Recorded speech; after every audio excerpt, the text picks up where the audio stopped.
नमस्कार प्रिय साथियों, बहुत बहुत स्वागत है। बहुत बहुत अभिनंदन है आपका अपने यूट्यूब चैनल अमृत ज्ञान में। प्रिय साथियों, आज हम बात करने जा रहे हैं जन्म पत्रिका में वे कौन से योग होते हैं जिनसे किसी जातक को सरकारी नौकरी प्राप्त होती है। सरकारी नौकरी देखा जाए तो हर युवा का सपना होता है और विद्यार्थी जीवन में वो इसके लिए प्रयास भी अवश्य करता है। हर व्यक्ति को सरकारी नौकरी मिल जाए ऐसा संभव भी नहीं है। तो सरकारी नौकरी के आखिर वे कौन से योग होते हैं जिनसे किसी जातक को आसानी से सरकारी नौकरी प्राप्त हो जाती है, उनके बारे में हम एक एक करके चर्चा करेंगे। पहले जान लेते हैं कि आखिर कौन से ग्रह स्थितियां होती हैं या कौन से ग्रह सरकारी नौकरी दिलाने में सहायक होते हैं। तो साथियों, सबसे पहले बात कर लेते हैं सूर्यदेव की। सूर्यदेव जो होते हैं नवग्रहों में राजा होते हैं और सरकार के कारक होते हैं। सूर्य से अथॉरिटी देखी जाती है, स्वाभिमान देखा जाता है, नेतृत्व क्षमता देखी जाती है। जितनी भी सरकारें चलती हैं पूरे विश्व में, उन पर उनके अधिपति सूर्यदेव ही होते हैं। तो इसलिए कुंडली में सूर्य का मजबूत होना अति आवश्यक होता है यदि आपको सरकारी नौकरी पाना चाहते हैं। दूसरी चीज़, हम सरकारी नौकरी शनि से भी देखते हैं, क्योंकि नौकरी का जो विचार हम करते हैं वो शनि से ही करते हैं। अब शनि की स्थिति पर निर्भर करता है कि शनि यदि स्ट्रॉन्ग पोजीशन में है, अच्छी पोजीशन में है, आपकी लग्न के लिए एक कारक ग्रह होते हैं और अच्छी पोजीशन पर बैठ जाते हैं, तो सरकारी नौकरी दिलाने में ये भी बहुत सहायक हो जाते हैं। और इनकी नौकरी जो होती है वो न्यायपालिका से जुड़ी हो सकती है कि आप सरकारी नौकरी करें और न्यायपालिका में करें। तीसरी स्थिति बनती है मंगल के साथ में। मजबूत मंगल की स्थिति भी सरकारी नौकरी दिलाने में सहायक होती है। मजबूत मंगल जो है आपको फोर्स की नौकरी दिलाने में सहायक होते हैं, जैसे मिलिट्री हुई, पुलिस हुई, या आपको डॉक्टर बना दिया, वो भी सरकारी डॉक्टर बना दिया, सर्जन बना दिया।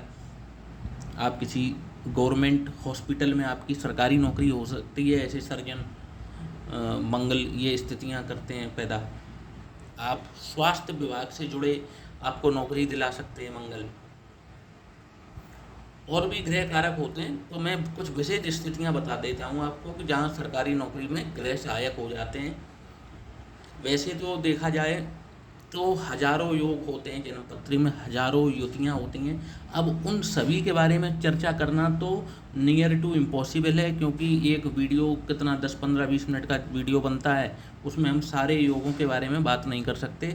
परंतु कुछ विशेष योग जिसे कहते हैं प्राइमा फेसी, कि देखते ही पता लग जाए कि इस व्यक्ति की सरकारी नौकरी पक्की लगेगी या इस व्यक्ति की सरकारी नौकरी नहीं लगेगी। कुछ ऐसे योग होते हैं जो सामने दिखाई पड़ जाते हैं कि भाई ये मजबूत कुंडली है, ग्रह स्थिति मजबूती के साथ ग्रह बैठे हुए हैं और सरकारी नौकरी इस व्यक्ति को मिल जाएगी। तो हम बस उन्हीं योगों की जो 6-8 योग हैं उनके बारे में चर्चा करते हैं। तो आइए शुरू करते हैं हम अपने पहले योग से। तो पहली स्थिति साथियों बनती है सूर्य दशम भाव में विराजमान हो, किसी भी जातक के दशम स्थान पर विराजमान हो सूर्यदेव, तो आप देखेंगे कि ऐसा व्यक्ति जो है, पहली बात तो बाई लक कह लीजिए कि ऐसा व्यक्ति खुद में सरकारी नौकरी की तैयारी खुद से शुरू कर देता है। उसके अंदर ऐसी भावनाएं खुद से उत्पन्न होती हैं कि मुझे सरकारी नौकरी की तैयारी करनी है, और ऐसे व्यक्ति को सहज ही सरकारी नौकरी लगने के योग बन जाते हैं। परंतु किसी भी तरह अगर ऐसा व्यक्ति सरकारी नौकरी की तरफ नहीं जाना चाहता है, या ना जा नहीं रहा है, या उसको इंटरेस्ट नहीं आ रहा, तो आप ऐसे व्यक्ति को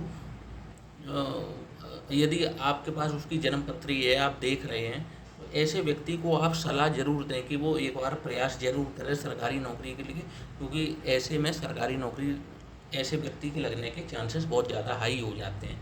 अब बात करते हैं दूसरे योग की। तो दूसरा योग है जब भी मंगल दशम भाव में विराजमान होंगे, तो एक तो यहाँ पर ये कुलदीपक योग का निर्माण कर देते हैं मंगल। तो ऐसा व्यक्ति जो है वो सेना, फोर्स और स्वास्थ्य विभाग से जुड़ करके सरकारी नौकरी की तैयारी करे तो ऐसे इन विभागों में उसकी नौकरी लगने के प्रबल चांसेस बन जाते हैं, क्योंकि मंगल जो हैं वो ऊर्जा के कारक हैं, पराक्रम के कारक हैं।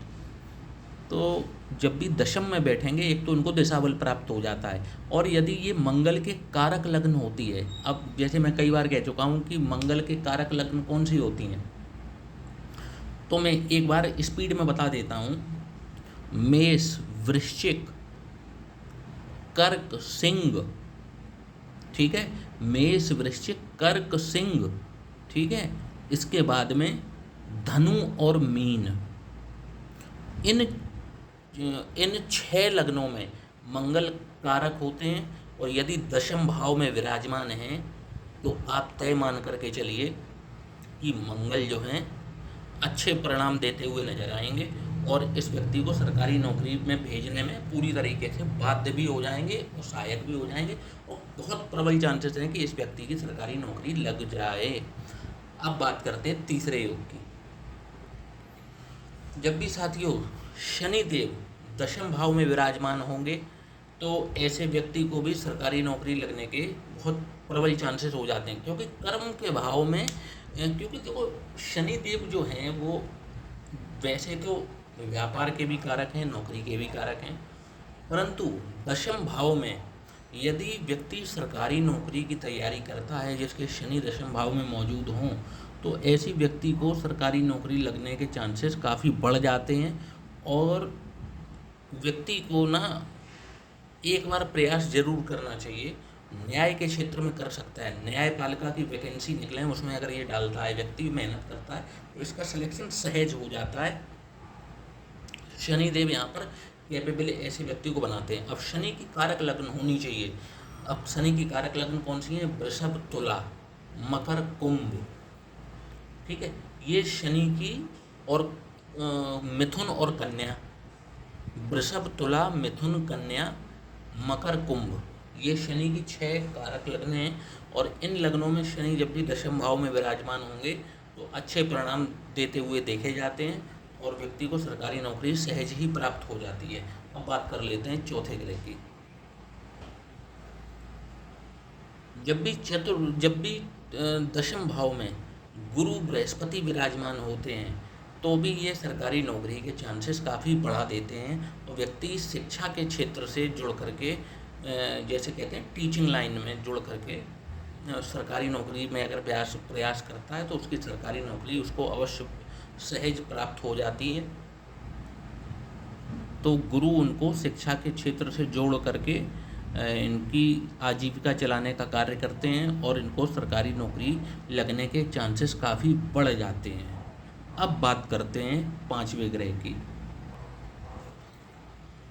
दशम भाव में बैठे शुक्र देव जी भी सरकारी नौकरी में जॉब दिलाने का सहायक बन जाते हैं, परंतु इनकी जो सरकारी नौकरी ज़्यादातर देखने में आया है कि व्यक्ति बैंकिंग लाइन को चुनता है, और बैंकिंग लाइन को चुन करके जब भी दशम में शुक्र होगा तो व्यक्ति यदि बैंकिंग लाइन को चुनता है तो उसको बैंकिंग के क्षेत्र में नौकरी जल्दी मिलने के चांसेस बन जाते हैं सरकारी नौकरी। तो पांचवें ग्रह हमारे हो गए शुक्र देव, ठीक है। अब मैं एक ऐसे ग्रह की बात करूंगा कि वो यदि यहाँ पर मौजूद है, व्यक्ति प्रयास करे तो उसको बहुत अच्छी नौकरी लगने के चांसेस बन जाते हैं। जी हाँ, आप बिल्कुल सही देख रहे हैं। छठवें ग्रह जो बनते हैं वो यहाँ पर राहु बन जाते हैं दशम भाव में। जब भी दशम भाव में राहु विराजमान होते हैं तो ये व्यक्ति को एनर्जी का लेवल इतना बढ़ा देते हैं यहाँ पर बैठ करके कि व्यक्ति का जो दिमाग है वो चारों तरफ भागना शुरू करता है, क्योंकि यहाँ पर राहु को चाहिए अथॉरिटी। 10th हाउस में बैठ करके वो रूलर बनना चाहता है। तो कभी कभी यहाँ पर देखा गया है कि वैसे तो सरकारी नौकरी में भी ये राहु बहुत मतलब फेवर करते हैं, परंतु ये सरकार बनाने में भी फेवर करते हैं, क्योंकि 10th हाउस राहु जो हैं वो पॉलिटिक्स में बहुत सपोर्ट करते हैं। और जब भी 10th हाउस से राहु का संबंध होगा तो ऐसा व्यक्ति या तो सरकारी नौकरी का प्रयास कर ले, उसमें उसको जल्दी सफलता मिलती है, या फिर वो खुद सरकार में घुसकर, पॉलिटिक्स में घुस कर के राजनीति करे तो उसको भी वहाँ पर भी सफलता सहज प्राप्त हो जाती है। तो साथियों ये तो थी 6 ग्रहों की स्थिति जो दशम भाव में यदि मौजूद हैं, तो आपको जीवन में प्रयास जरूर करना चाहिए। आप सभी जातकों की जिनके दशम भाव में ये 6 ग्रह, इनमें से कोई एक भी ग्रह यदि मौजूद है तो इनको सरकारी नौकरी दिलाने में सहायक बन जाता है। अब एक दूसरी स्थिति और मैं बता देता हूँ, मैं एक उदाहरण दिए देता हूँ और आप उन सभी ग्रहों को अप्लाई कर लीजिएगा। ये सभी ग्रह जो मैंने अभी दशम भाव में बताए हैं, ये यदि पंचम भाव में भी विराजमान हों, राहु को छोड़ करके, राहु पंचम में विराजमान ना हो, बस सूर्य, मंगल, शनि, गुरु और शुक्र, ये 5, या मैं धनिया से छोटा सा बना देता हूँ, सूर्य, मंगल, गुरु, शुक्र और शनि यदि पंचम भाव में बैठें, क्योंकि पंचम भाव में बैठेंगे तो ये लाभ स्थान को देखेंगे और ये लाभ स्थान को मजबूत करेंगे। और जब लाभ स्थान किसी जातक का मजबूत होता है तो उसको जीवन में लाभ की प्राप्ति खूब होती है। जब भी किसी का लाभ का और इच्छा पूर्ति का भाव, क्योंकि इसे इच्छा पूर्ति का भी भाव कहा गया है, लाभ का भी भाव कहा गया है, तो जब भी ये 5 ग्रह, इनमें से कोई एक भी ग्रह जब भी यहाँ पर पंचम में बैठेगा और एकादश भाव को देखेगा तो सरकारी नौकरी लगने के व्यक्ति के जीवन में काफ़ी प्रबल चांसेस बन जाते हैं। क्योंकि ये सरकारी नौकरी को नहीं दिखा रहा है, ये दिखा रहा है आपको जीवन भर लाभ मिलने की स्थिति। तो आप इनमें से एक ये चीज़ को भी इंटरप्रिटेट कर सकते हैं कि जीवन भर लाभ मिलेगा। तो यदि सरकारी नौकरी में आप जाते हैं तो वहाँ पर क्या है, आप जब तक सरकारी नौकरी करते हैं तो आपको तनख्वाह मिलती है, और जब आप रिटायर हो जाते हैं तो प्रोविडेंट फंड है, आपको पेंशन है, ये सारी लाभ की स्थितियाँ जब तक आप इस धरती पर मौजूद हैं आपको सरकार जो है वो आपका खर्चा उठाती है, आपको पेंशन देती है। तो एक तरीके से ये भी देखा गया है कि ये लाभ मिलने की स्थिति बनी तो इन ग्रहों से ये लाभ प्राप्त होते हैं कि इंसान को ना परमानेंट लाभ की स्थिति बन जाती है। यहाँ से जब भी पंचम में कोई ग्रह मौजूद हो और एकादश को देखे, यहाँ पर ग्रह काफ़ी शुभ हो जाते हैं, और यहाँ पर यदि शुभ ग्रह मौजूद है और लाभ स्थान को देख रहा है तो आप देखेंगे कि ऐसे व्यक्ति के पास धन की कमी नहीं होती और उसको कहीं ना कहीं से जुगाड़ पानी करके पैसा उसके पास निरंतर स्थायी पैसा आता रहता है। मतलब उसका कुछ ना कुछ ऐसा स्रोत जीवन में ज़रूर उसके पास होगा कि उसके पास धन का आवागमन बना रहता है। तो साथियों, आशा करता हूँ कि आपको ये मेरा सरकारी नौकरी से संबंधित वीडियो पसंद आया होगा। चैनल को लाइक और सब्सक्राइब करना ना भूलिएगा। इसी के साथ अब मैं आपसे इजाज़त चाहता हूँ। तो जय श्री कृष्ण।